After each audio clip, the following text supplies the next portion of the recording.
A nearly 60-year-old building needs major upgrades to help Denison teenagers have a place to learn, grow, and play. News 12's Kylie Dedman shows us what repairs are needed on The Hive at the Boys and Girls Club of Denison. So far in 2025, Sherman-Denison has seen almost 7 inches of rain, something the Boys and Girls Club of Denison has experienced all too well.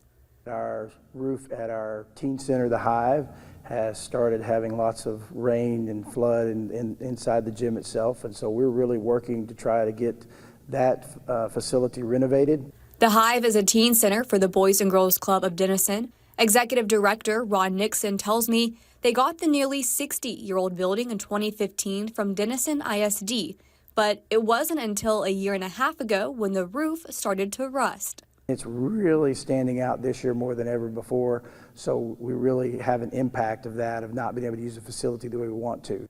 Nixon says teens are having to stay at the main center until the Hive is renovated. Board member Jonathan Earnhardt says once the roof is fixed, they can install brand new air conditioning units that have been donated by community members, something this building has never had before.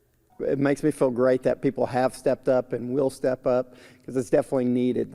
The goal is to start and finish work on the Hive this summer. And once this building is completed, Nixon tells me their next goal is to add more space and classrooms to their outside area.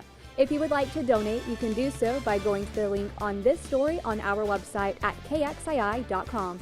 In Denison, Kylie Dedman, News 12.